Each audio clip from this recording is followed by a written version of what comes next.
2장 1절 상제께서 정유년에 다시 정남기의 집에 글방을 차리고 아우 영악과 형렬의 아들 참문과 그 이웃 서동들을 가르치셨도다. 이때에 유불선 음양참의를 통독하시고 이것이 천하를 광구함에 한 도움이 되리라 생각하시고 얼마 동안 글방을 계속하시다가 인심과 속정을 살피고자 주유의 길을 떠나셨도다. 2장 2절 금구 내주동을 떠나신 상제께서는 익산군 1리를 거쳐 다음날 김일부를 만나셨도다. 그는 당시 영가무도의 교법을 문도에게 펼치고 있던 중 어느 날 일부가 꿈을 꾸었도다. 한 사자가 하늘로부터 내려와서 일부에게 강 사옥과 함께 옥경에 오르라는 천존의 명하심을 전달하는도다. 그는 사자를 따라 사옥과 함께 옥경에 올라가니라. 사자는 높이 솟은 주루금궐 요운전에 그들을 안내하고 천존을 배알하게 하는도다. 천존이 상제께 광구천하의 뜻을 상찬하고 급진이 우대하는도다. 일부는 이 꿈을 꾸고 이상하게 생각하던 중 돌연히 상제의 방문을 맞이하게 되었도다. 일부는 상제께 요운이란 호를 드리고 공경하였도다. 2장 3절 상제께서 이곳에 며칠 머무시고 다시 계속하여 경기왕 해평안 함경경상도의 각지에로 두루 유력하셨느니라. 어느 날 상제께서 전주부에 이르시니 부중 사람들이 상제를 신인으로 우러러 모시니라. 2장 4절 주유하시다가 상제께서 하멸에 이르셔서 만인 하멸이라 기뻐하셨도다. 행록 2장 5절 상제께서 어느 날 내장산에 가셨을 때에 세계 유이차 산출 기운금 천장물화 응수조 종태호복 도인하사다불가 세계가 생긴 뒤에 이 산이 나왔으니 금천의 운수에 맞추어 만물의 정화가 감추어져 있도다. 마땅히 조종인 태호 복희씨를 따라야 하거늘 돌을 닦는 자들이 어찌하여 부처의 노래만 많이 부르는가? 라고 읊으셨도다. 2장 6절 또 어느 때 상제께서 종도들에게 보습금강경 청산계꼬려 기우기력액 무응단주저 걸어서 금강산 풍경을 주우려 하니 푸른 산은 모두 뼈만 남았구나. 그 뒤에 나귀를 타고 온 나그네는 흥이 없어 단지 주저할 뿐이네. 를 외워주시니라. 2장 7절 상제께서 3년 동안 주유하신 끝에 경자년의 고향인 갱망리에 돌아오셔서 시루산 조모님의 묘를 멸례하시니 이때 묘 서구가 지사로서 상제를 보좌하였도다. 이후에 상제께서 항상 시루산 상봉에서 머리를 푸시고 공부를 하셨도다. 그러던 어느 날 호둔하고 앉아 계셨을 때 마침 나무꾼들이 지나가다가 이것을 보고 기겁하여 상제의 부친께 아뢰는지라. 부친께서도 당황하여 시루봉에 오르니 범은 보이지 않고 상제께서 태연자약하게 앉아서 공부하고 계시는 것만이 보였도다. 2장 8절 상제께서는 갱망리 시루봉에서 공부하시다가 밤이 되면 간간히 유덕안의 집에 내려가셔서 쥐누니콩 한 줌을 얻어 냉수와 함께 잡수시곤 하셨도다. 상제께서 덕안의 아들 칠룡을 바라보시고 내가 나에게 살려달라고 애걸하는군 하고 말씀하셨느니라. 상제께서 시루봉에 오르시면 산천이 크게 울리도록 소리를 지르셨도다. 이 소리에 마을 사람들은 남녀노소를 막론하고 두려워 문 밖으로 나오지 못하였도다. 2장 9절 상제께서 시루산에서 공부하시다가 이따금 산 밑에 있는 샘터 너머에서 우시기도 하셨는데 한 번은 부친께서 밥을 가지고 시루봉에 오르다가 그 광경을 보았도다. 2장 10절 그러시다가도 다시 공부를 계속하셨는데 어느 날 시루봉에서 진법주를 외우시고 오방신장과 48장과 28장 공사를 보셨도다. 이후에 상제께서 목에 붉은 수건을 걸고 쌍정리에 있는 김기진의 집에 가셔서 그에게 공사에 관해서 말씀하셨도다. 이 집에 동리 사람들이 많이 모이곤 하였도다. 2장 11절 상제께서 공부하시는 소문이 그 지방에 전해지자 고부 경무청은 상제께서 요술 공부를 한다 하여 붙잡으려고 순검들을 보내오니 상제께서는 순검이 오는 것을 미리 아시고 삿갓을 쓰고 길가에 나가서 안개를 찢고 앉아 계셔도 순검들이 몰라보고 지나가곤 하였도다.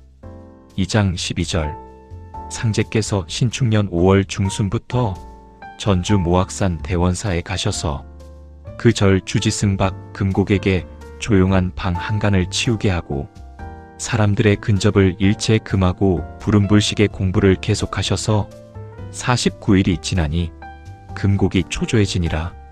마침내 7월 5일에 오룡허풍에 천지대도를 열으시고 방 안에서 금곡을 불러 미음 한 잔만 가지고 오라 하시니 금곡이 반겨 곧 미음을 올렸느니라. 잠시 후에 상제께서 밖으로 나오시니 그 입으신 옷이 보기에 민망스러울 정도로 남루한지라. 주지승 금곡이 곧 상제의 본댁에 사람을 보내 의복을 가져오게 하였더니 부인 정씨는 의복을 내어놓으며 불경한 말을 하니라. 이것은 평소에 상제께서 가사를 돌보시지 않았던 불만에서 나온 소치였도다. 금곡이 그 의복을 상제께 올리니 가라사대 이 옷에 요망스러운 계집의 방정이 붙었으니 속히 버리라 하시고 입지 않으셨도다. 이 일을 금곡이 다시 사람을 시켜 부인에게 전하니 그제야 비로소 부인 정씨가 뉘우치고 어찌할 바를 모르고 다시 새 옷을 올렸도다. 2장 13절 그 후 어느 날 금곡이 상제를 정중하게 시좌하더니 상제께 저의 일을 말씀하여 주시기를 청원하였도다. 상제께서 가라사대 그대는 전생이 월광대사인 바 그 후신으로서 대원사에 오게 되었느니라.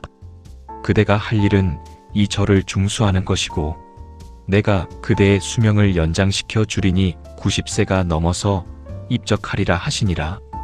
2장 14절 하루는 상제께서 가라사대 대범판 안에 있는 법을 써서 일하면 세상 사람의 이목에 저해가 있을 터이니 판 밖에서 일하는 것이 완전하리라고 이르셨도다. 2장 15절 상제께서 대원사에서의 공부를 마치고 옷을 갈아입고 방에서 나오시니 대원사 골짜기에 각색의 새와 각종의 짐승이 갑자기 모여들어 반기면서 무엇을 애원하는 듯하니라. 이것을 보시고 상제께서 가라사대 너희 무리들도 후천 해원을 구하려 함인가 하시니 금수들이 알아들은 듯이 머리를 숙이는도다. 상제께서 알았으니 물러들 가있거라고 타이르시니 수많은 금수들이 그 이르심을 좇는도다.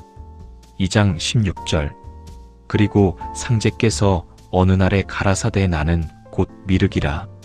금산사 미륵전 6장 금신은 여의주를 손에 받았으되 나는 입에 물었노라고 하셨도다.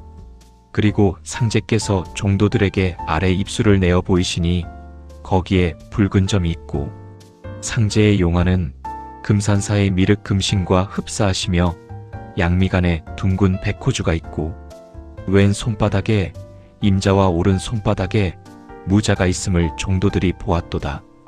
2장 17절 김형렬이 어느 날 상제를 모시고 있을 때 정집전이라 하는 사람은 지식이 신기한 사람이외다. 저의 증조가 계실 때에 저의 집에 오랫동안 머물렀나이다. 동리 사람들이 보릿고개를 앞에 두고 걱정하였는데 이 걱정을 알고 금광을 가리켜 주어서 고생을 면케하였으며 많은 영삼을 캐어 병든 사람을 구제하였고 지난 임술년에 경상도에서 일어난 밀란을 미리 말하였나이다.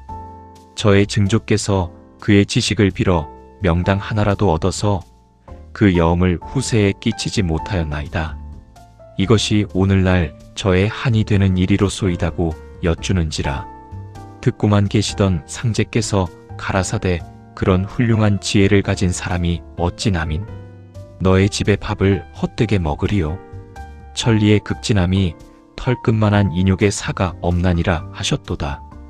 2장 18절 상제께서 어느 날 형렬에게 부용병지요제 숭내이 중록 레숭칙 의사지 록중칙지 사경사 고록현불해제 상공불유시 직사졸병대국삭 무릇 군사를 부리는 요체는 예의를 높이고 녹봉을 무겁게 하는 데 있으니 예의를 높이면 의로운 선비가 찾아오고 녹봉을 많이 주면 뜻있는 선비가 죽음을 가볍게 여기느니라. 그러므로 어진 이에게 녹을 줄 때 재물을 아끼지 않고 공을 보상할 때 때를 넘기지 않으면 군사들은 힘을 합치고 적국은 깎여 나가느니라. 을 외워주시고 기억하라고 이르셨도다. 2장 19절. 김도일이 앓고 난 뒤에 어느 날 지팡이를 짚고 상제를 베러 갔도다. 이것을 보시고 상제께서 그 지팡이를 빼앗아 꺾어버리시니 그는 할 수 없이 서 있게 되었도다. 이후부터 그는 요통이 쾌차하였느니라. 그리고 상제께서 도일에게 가라사대 문 밖에 나가서 서쪽 하늘에 붉은 구름이 떠 있나 보라고 하시니 그가 나가보고 들어와서 그러함을 아뢰었도다. 다시 상제께서 가라사대 금산 도득하기가 심히 어렵도다고 하셨도다. 행록 2장 20절. 상제께서 계면연에 갱망리에 계셨도다. 3월 어느 날에 형렬에게 신명에게 요금을 줄 터이니 여산 윤공삼에게 가서 돈을 얻어오라 하시니 옆에서 시좌하고 있던 김병욱이 전주 거부인 백남신을 청거하는도다.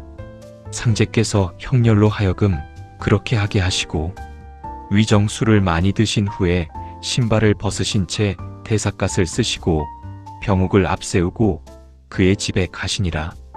이때 장흥애가 와 있었으며 마침 남신이 병욱의 집에 들어서는지라. 병욱이 상제께 손님이 온 것을 아뢰니 누워 계시던 상제께서 몸을 일으켜 앉으시나 처음 대하는 예를 베풀지 않으시고 다짜고짜 그에게 그대가 나의 상을 평하라 말씀하시니 그가 상리를 알지 못하나이다. 하거늘 상제께서 상리는 참되지 못하나니 속평을 하라 하시니 그가 속평에 얼굴이 방정하고 풍우하면 부하고 미간 인당에 백호주가 있으니 가히 부기쌍전하리로소이다고 아뢰니 상제께서 웃으시며 그대의 상을 평하면 입가로 침이 부글부글 나오니 이는 소가 마구 사기는 격이라. 가히 부호가 되리라. 내가 쓸 곳이 있으니 돈 10만 양을 가져오라 이르시니라. 남신이 묵묵히 말이 없다가 7만 양을 드리겠나이다. 어떠하나이까 여쭈니라. 상제께서 응낙하지 않으시니 남신이 다시 여쭈니라. 10만 양을 채우려면 서울에 있는 집까지 팔아야 하겠나이다. 그는 드디어 10만 양을 만들어 드릴 것을 응낙하는도다. 병욱이 증인이 되어서 증서를 써서 상제께 올리니 상제께서 그 증서를 받으셔서 병욱에게 맡기시니 병욱과 흥애가 세상에 드문 도량이심을 탐복하였도다. 그 후 증서를 상제께서 불사르셨도다. 이로 인하여 백남신이 상제를 쫓기 시작하였도다. 2장 21절. 계면연 가을에 가뭄이 동곡에 계속되었도다. 김성천은 동곡에서 밭을 붙여 업으로 삼으니라. 그 나물 밭에 가뭄 때문에 뜨물이 생겨 채소가 전멸케 되었는지라. 상제께서 그것을 보시고 가라사대 죽을 사람에게 기운을 붙여 회생케 하는 것이 이 채소를 소생케 하는 것과 같으니라 하시고 곧 비를 내리게 하셨도다. 그 후에 상제께서 출타하셨다가 얼마 후에 돌아오셔서 자연에게 김 성천의 나물 밭이 어떻게 되었느냐고 물으시니라.